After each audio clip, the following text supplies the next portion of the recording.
کہانی کے اگلے پارٹ میں آپ کو خوش آمدید کہتے ہیں۔ ایک سنہار نے اپنے پاس ملازمت پر رکھ لیا۔ سنہار نے کوکو کو سونے کی حفاظت کرنے کے لیے اپنے پاس ملازم رکھا تھا۔ اب کوکو دن کے وقت آرام کرتا جبکہ رات کو وہ سنار کی دکان کی پہرے داری کرتا۔ ایک رات بہت تیز بارش ہوئی اور اکثر رات کے وقت جو اکا دکا لوگ آتے جاتے دکھائی دیتے تھے وہ بھی نظر نہیں آ رہے تھے۔ کوکو خاموشی سے ایک جگہ پر بیٹھا اپنے گھر والوں کو یاد کر رہا تھا اور اس کے ساتھ ساتھ اپنے بڑے بھائی کی بھی فکر تھی کہ نہ جانے وہ گھر پہنچا بھی ہے یا نہیں۔ وہ انہی سوچوں میں گم بیٹھا تھا کہ اچانک اس کی نظر ایک سائے پر پڑی۔ صاف معلوم ہو رہا تھا کہ کوئی شخص اپنے کندھے پر ایک بچہ ڈالے لیے جا رہا ہے۔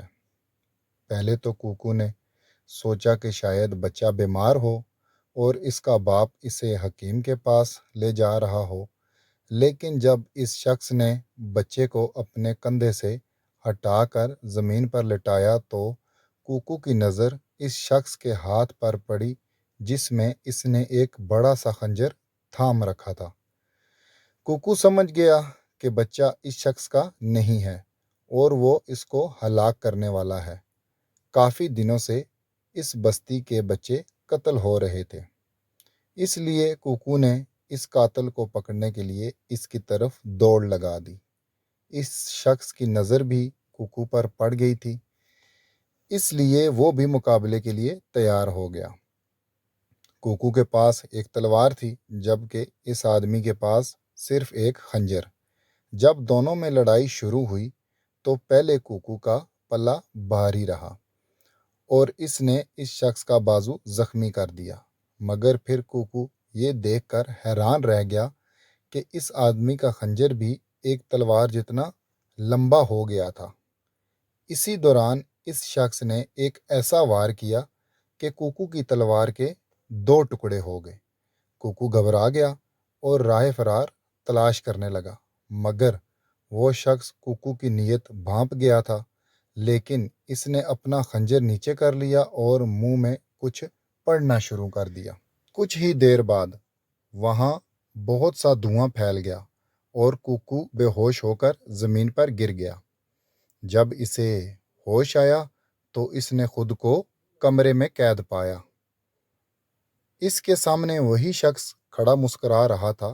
اس سے پہلے کہ کوکو اس سے کوئی سوال پوچھتا وہ شخص خود ہی بول پڑا، تم نے مجھے مارنے کی کوشش کی ہے، اس لیے اب تمہاری سزا یہی ہے کہ تم ساری زندگی اس کمرے میں بند رہو گے۔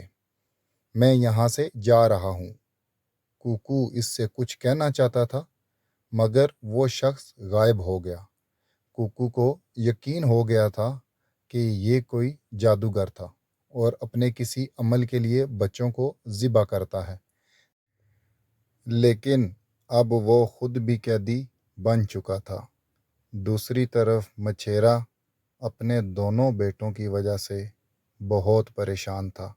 جب اسے کافی دنوں تک کوکو کی بھی کوئی خبر نہ ملی تو اس نے اپنے دوسرے بیٹوں کو حکم دیا کہ وہ روزگار کے ساتھ ساتھ اپنے بھائیوں کو بھی تلاش کرنے کے لیے جائیں۔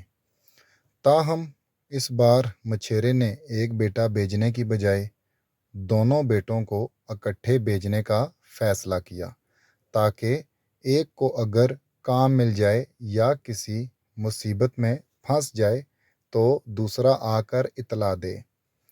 اس بار موٹو اور تیلو شہر کی طرف روانہ ہو گئے، لیکن چھوٹو اپنے باپ کے پاس ہی رہا۔ موٹو اور تیلو سارا دن ہاک چھانتے رہے مگر انہیں نہ تو کوئی روزگار ملا اور نہ ہی انہیں اپنے گمشدہ بھائی ملے۔ تھکاوٹ اور بھوک نے ان کا برا حشر کر دیا تھا۔ خاص طور پر موٹو بھوک کی وجہ سے اپنا پیٹ پکڑ کر بیٹھا تھا۔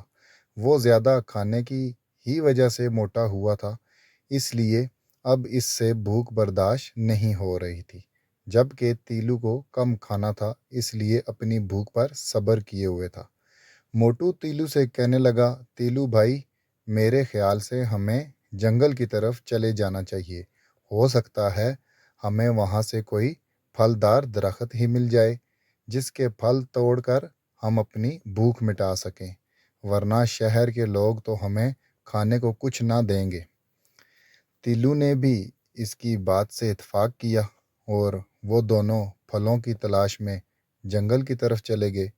جنگل میں داخل ہوتے ہی وہ پھلدار درخت تلاش کرنے لگے، مگر انہیں وہاں کوئی چیز کھانے کو نہ مل سکی۔ آخر کار تھک ہار کر وہ ایک جگہ بیٹھ گئے اور سو گئے۔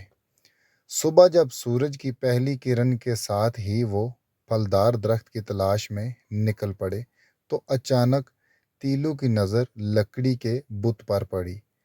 تو اس نے موٹو سے کہا کہ اسے شہر لے جا کر بیچ کر کچھ روپے حاصل کیے جا سکتے ہیں۔ پھر انہوں نے ایسا ہی کیا، مگر پورا دن گزر گیا، کسی نے بھی لکڑی کا بت جو حقیقت میں ان کا بھائی تھا نہ خریدا۔ اچانک وہاں سے شہزادی کے قافلے کا گزر ہوا۔ جب اس کی نظر ایک خوبصورت لکڑی کے بت پر پڑی تو اس نے 2 ہیرے دے کر اسے خرید لیا۔ دونوں بھائی بہت خوش ہوئے اور ہیروں کو بیچ کر ڈھیر ساری رقم اکٹھی کی اور جی بھر کر کھانا کھایا۔ دوسری طرف ان کا باپ چاروں بیٹوں کے واپس نہ آنے پر سخت کوفت میں مبتلا تھا۔ اس کے پاس صرف چھوٹو ہی رہ گیا تھا۔ چھوٹو نے اپنے باپ سے بھائیوں کو ڈھونڈ لانے کی اجازت مانگی۔ باپ پہلے تو بہت ڈرا، مگر اس کے سوا کوئی چارہ بھی تو نہیں تھا۔ چنانچہ چھوٹو بھی شہر آ گیا۔ سارا دن گھومتے گھومتے وہ شہزادی کے محل کے پاس پہنچ گیا۔ شہزادی کے محل کے باہر 2 شکاری کتے پہرا دے رہے تھے۔ جیسے ہی ان کی نظر چھوٹو پر پڑی، وہ اس پر حملہ آور ہو گئے۔ چھوٹو شکاری کتے دیکھ کر محل کے اندر سے آنے والے نالے میں داخل ہو گیا اور بڑی مشکل سے پھسلتا ہوا شاہی غسل خانہ میں پہنچا۔ وہاں سے وہ سیدھا شہزادی کی خوابگاہ میں داخل ہو گیا۔ وہاں ایک تشتری میں کچھ پھل موجود تھے جو اس نے کھائے، پھر اس کے پلنگ کے نیچے سو گیا۔ شہزادی اپنے خوابگاہ میں سونے کے لیے آئی تو اس وقت وہ بہت پریشان تھی۔ پھر جب وہ سونے کے لیے اپنے پلنگ پر لیٹی تو اچانک وہاں ایک خوفناک دیو آ گیا۔ معزز ناظرین، کہانی کا اگلا پارٹ اگلی ویڈیو میں، تب تک کے لیے اللہ حافظ۔